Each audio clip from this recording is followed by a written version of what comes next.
Hey guys, Jim Edwards here, and welcome back to another episode of the Sales Copywriting and Content Marketing Hacks podcast with Jim Edwards and my co-host, Mr. Stu Smith.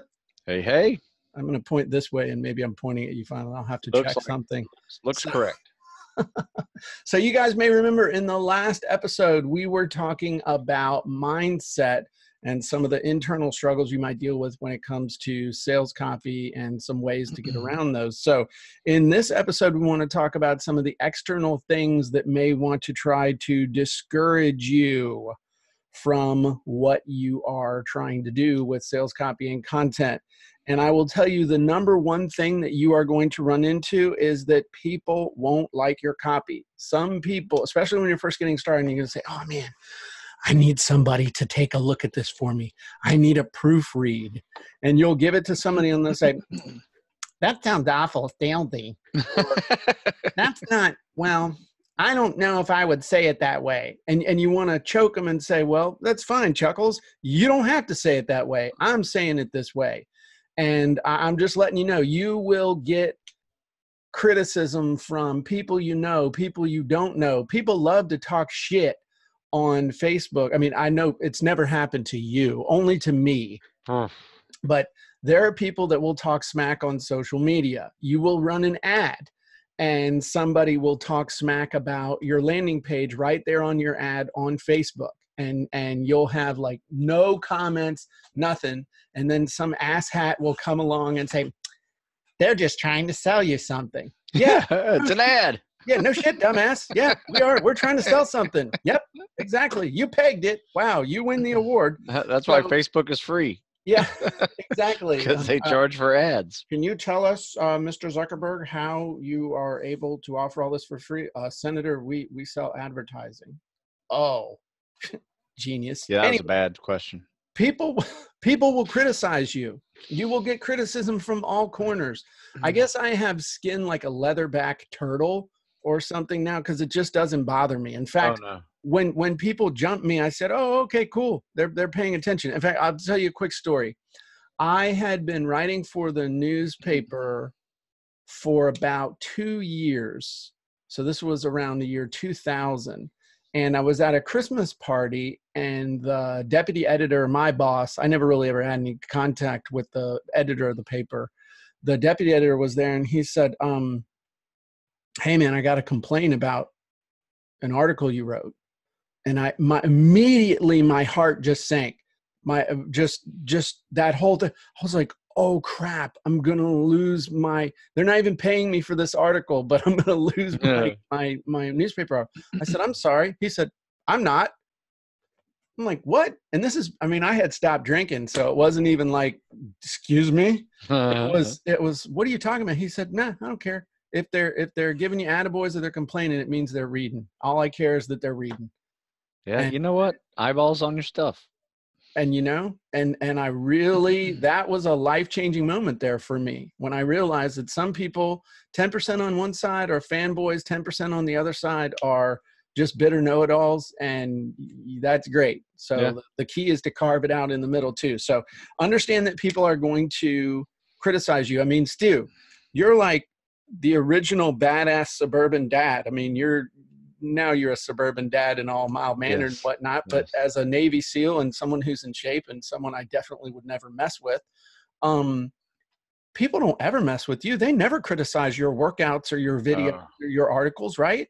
No, I mean, they do all the time, And the worst are like, they're either 14 years old, like competitive swimmers, or they're 50 years old and like, that's not the way we did it when I was in the I was in the Kentucky National Guards, but I mean, when I was dodging the draft back before Nam, this isn't how we did it. So you get plenty of comments. Sometimes I like messing with them back, but sometimes I just delete it and don't even worry about it. It's not worth it. I mean, have you ever had those times where somebody says something and it just rankles the shit out of you, and then you go in and you like type a response, you're like, no, I can't say that. Then you try and go do something else and you come back to the computer, you type another response, and no, I can't do that. I finally, does that ever happen to you? Or yes. Yeah. And it sucks, but it's you're better off not responding. Yes. Just ignore it. Yeah, unless you know where they live. Yeah, or unless you know where they live and you can go TP their house. So here's another thing that's going to happen is you're going to have ads rejected. That's another thing. You're going to spend time on ads, or you're going to have this really cool piece of content that you want to boost because everybody's telling you, wow, this is really cool. And you're getting the kind of reaction that you want. And then you go to boost it, or you try and run an ad, and little Zucker turd is going to tell you, oh, you can't run this because it violates our terms of service. What? Yeah. And no matter what you do, they won't let you run that particular ad, and you're going to get pissed. Well, there's nothing you can do. It just happens. Yep. I had something happen to me the other day. It was, I have a whole series on fitness over 40. Right. And because I had that in some of the description of it, it was age discrimination. Yes. Yeah, age discrimination. And then I think I have a gun, a guy holding a gun on one because it's tactical fitness over 40. Yeah. And they were like, yeah, you can't have guns in your pictures either. Yeah. Yeah. And that's why I stopped posting, shooting videos from my shooting range, because I didn't want to lose my Facebook account. But that's something else you're going to learn, is that some stuff like questions, if you ask questions, are great hooks. But if you try and use a question in an ad, you're running a 50-50 that they'll tell you can't do it, because they're saying that because questions are so awesome at causing people to identify themselves and say, okay, yes, this is me, that apparently because of collusion with the Russians or election interference, apparently now you can't ask questions. Or you can, but they've got all these rules. It's basically whatever they want to do. Right. Is what you need to understand. So you can't get pissed off and give up because Zuckerturd and his minions are telling you can't do something. There's tons of other ways to get traffic. There's Google AdWords, there's direct buys from websites, there's affiliate stuff, there's endorsed mailings, there's all kinds of stuff you can do. So, but just understand that your ads are going to get rejected every once in a while, or maybe pretty frequently if you try and pull stuff like I do. Another thing that's going to happen that you can't control sometimes is your stuff won't sell. You will bust your butt. You will create your video sales letter. You will create your regular sales letter. You'll do all this stuff and you're all pumped up and this is the ad, man. This is the sales letter that's going to put me over the top. This is the thing that's going to let me pay my freaking house off. And then it's crickets. Not even crickets. The crickets are even ignoring your ass. You know what, Stu? We're going to have to get one of those parental advice. I have always wanted to have a parental advisory sticker on my whatever. And now, because I'm using explicit language, I finally get to have a parental advisory thing PG. On a podcast. No, parental advisory, like I am a gangster rapper where it is just filth. Yes, that's what it sounds like. I am OG. So your stuff's just not going to sell. Don't be a little baby about it. Just know that, hey, something was wrong with the hook. Something was wrong with the way you explained the offer. Something was wrong with your story. Something just did not. Could have been general timing too. Sometimes people aren't buying. Can be your audience. Like right after Christmas. People don't buy stuff, but we sell a lot of stuff around Christmas too. Yeah. So it just depends. After Christmas, January, people are paying off bills. That's true. Yeah. But I mean, that's just anyway. Sometimes your stuff's not going to sell. Yeah. Now, here's the other thing: is that you have to test. You have to test your copy. You have to test your headlines. You have to test, because you are never, maybe once every 10 years. You will come out of the gate with a piece of copy that is perfect, with the perfect headline, with the perfect offer, with the perfect story, with the perfect sales letter, the perfect video sales letter, and you can't beat it. But you have to test. You are leaving so much money on the table if you don't test. We're going to have to talk about testing in a future podcast episode. Absolutely. But we're talking about external mindset and things outside of you.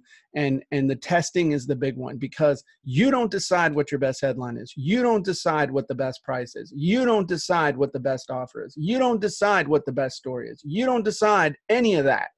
The people who decide that are the people you're trying to get to pull out their credit cards, or to click a link, or to call the phone, or to fill out a form, or whatever action you're trying to get them to take, They're the ones who decide whether that's the best sales message or not. And you will not know if that's the best sales message or not if you don't test.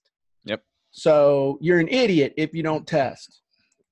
There you go. So don't make your market too broad too. I mean, that's the cool thing about online advertisements is that, you can specialize that search, and really tighten it up. Yeah. Tighten it up and not waste a lot of space. And I mean, I guess the bottom line is that another thing you need to understand externally is that, and this is going to disappoint a lot of people.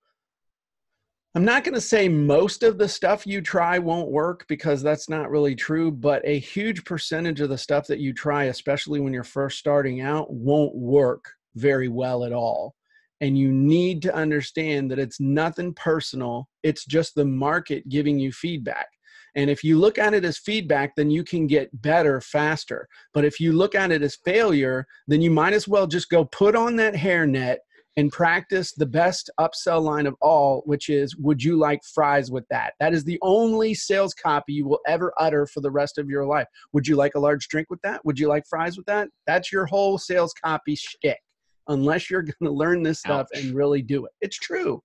I mean, hey, you know what? You really good point, because we previously discussed the internal obstacles that we face with copywriting, right? And learning how to do good sales copy. Right now, these are all the external obstacles that we're facing, and the two are really, really in sync together, because you will get some negative feedback from the market, right? Sure. You have to be positive enough in your abilities and just motivated enough to keep trying and keep testing. And focused enough and clear enough on the end goal that you're trying to get to, that you just keep going. You have your eye on the prize and you don't let a particular obstacle stop you. It's like a 25 obstacle Tough Mudder. I mean, at the very end, they're going to shock your ass. I mean, all the stuff you're doing right now at the end, they're going to hit you with some juice. So something bad's coming at the very end, but glory waits on the other side of getting your ass shocked. Okay. It's true. That's pretty funny. And you don't, I almost made stuff come out of your nose. That would have been epic. I would, how many slow motion things I would have had of like Stu's tea coming out of his nose. Would have been amazing. So just understand that it's not always going to work. And we learn that. I mean, even experienced marketers learn that over and over. You get in love with an idea, you get all turned on by your own smarts and just how in tune you are. And every once in a while, the world just needs to tune your ass up, and you learn a new lesson. And you're like, okay, time to go. And then just like we said the last time, you need to get back to basics, get back just like Rocky. When Apollo Creed took him back to the gym after Clubber Lang beat the crap out of him, and he took him back to that dirty, nasty gym and just made him, shadow box. And you got to find that hunger. You got to get back in touch with what makes you what you are. Eye of the tiger, baby. Eye of the tiger. We need to have a watch party or something with all those Rocky movies. Maybe when you guys come down for the Sloop Creek, whatever, we can watch Creed up in the home theater. That would be pretty amazing. Get all those guys up there. Awesome. Get them freaking going nuts. Just don't break furniture. So you were saying that there's something you're going to be doing here as a result of this conversation that we're having. Yes. My goal, as I mentioned in previous podcast, was to redo all my sales copy for all my products. But I'm doing it this way. I'm starting off with the worst selling products and working my way up. Okay. Why? Right. Well, I want to see if it works immediately. Okay. Right. I want to see if maybe that was what was holding it down. Right. Right. Me getting lazy on a product that just. It's just an idea that I had. I said, let's see how this works. And then I just got lazy with the sales copy because I just wanted to get it up there. And now it's kind of sunk down to the bottom, 80% of the sales that go out. So can I ask you a question? Yes, sir. Are you basing this on total sales, or are you basing this on traffic and conversion numbers? Ooh, good question. Well, could not be selling because it's not getting any traffic. That's true, but I can look at that. I have the statistics right there, and I'm going to do one of two things. I'm going to look at the last year and go from bottom to top on what's selling the best, what's selling the worst, and that's my list. And then I can look to the right and look at the conversions, right, and see what's going on too. So, but what I'm saying is, you might, just a thought. I'm just throwing this out there. We're having a discussion now. This is not rehearsed, but thinking in terms of, if you've got a product that is only getting 100 visitors a month and you're getting 3 sales a month, as opposed to one that's getting 1,000 visitors a month and you're only getting 5 sales a month. Good point. That one is converting at 3%. The other one's converting at 0.5%. Yes. Me personally, this is just me, I would go after the ones that are getting the most traffic, that have the least conversion.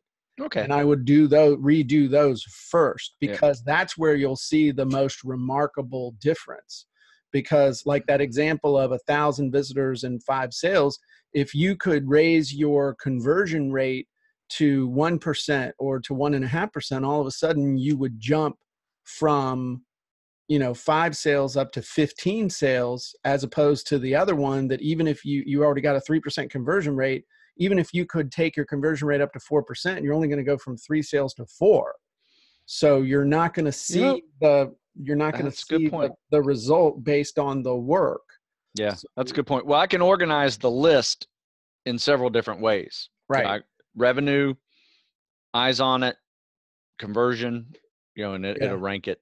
I would rank first by eyes on it, and then see, this is the product that's getting the most. What's the conversion rate? And I would do it that way. I wouldn't do it from least selling to most selling. Okay. Because I'm just saying. All right. No, that makes sense. And another thing, this is something else to keep in mind. I know you say, hey, I'm going to redo all my sales copy and stuff, but if you've got something that's really selling well, you never redo the whole sales message. Sure. You only test one thing at a time. So, and also when you start making these changes, especially something that's selling, make sure you save a clean copy of your existing sales copy somewhere, so that as you start making tweaks, I can go back to it if I need to. If it goes in the toilet, absolutely. I mean, I know people, I know somebody specifically that ruined their whole business because they started tweaking on their sales copy, didn't save it, and could never get back to it, and then just gave up. Ooh. I mean, no, it was bad. Yeah, I think I'll do like a document for each product. Right. That way I'll have the old sales copy and the new sales copy, make its own separate document, make its folder, and if you want it that way. You know what we could do, and again, I know we're recording this, and you can say, hey, I know the code for, I ain't going to do that. The code is, maybe we can talk about that later. But what I would suggest, and I don't know if you'd be open to this or not, but what would be cool is if we looked at that and we chose like 2 or 3 products, and we said, okay, and I would help you with this. Yeah, sure. And we'll go in and we'll look at it, and especially ones that are getting high volume traffic. And we could say, okay, let's run this test on this one. Let's run this test on this one. Let's run this test on this one. And then we can report the results. Absolutely. And we can kind of share the results that we get from that, because I would be very eager to help you do that. Yeah. Because I don't, especially when, that's the thing, when you've got something that's really selling well, don't ever make a wholesale change, in my opinion. Yeah, no, that makes sense. Never make a wholesale change to your entire sales letter. I know people that have done it, and sometimes it works, sometimes it doesn't. But with something like this, like with a book or with a product, it's, sometimes it's as easy as just a headline or a picture. Yeah. I mean, we know that from your. Oh, absolutely. Saw a big jump whenever I just did book covers, instead of logos. That made a big difference. So yeah. Awesome. So I think we can wrap this up and basically summarize for everything that we're talking about with external things to think about with sales copy in a couple of words, in a sentence or two. And that is basically, it's not going to go perfectly every time, and don't be a baby and give up. It's a process. And what you need to do is keep your eye on where you're trying to go, what your objective is. You try something, you get feedback. You try something else, you get feedback. You try something else, you get feedback. You try something else, you get feedback, until you get it to the point where it's doing what you want it to do. And then from there, it becomes a game of testing to incrementally improve. That's all it is. Yep. So yeah, absolutely. I'm all in. I like your ideas. Great advice. And, don't get overwhelmed by the obstacles in front of you. Exactly. Just find another route. And don't listen to chuckleheads that talk smack either. Yeah. Keep tweaking.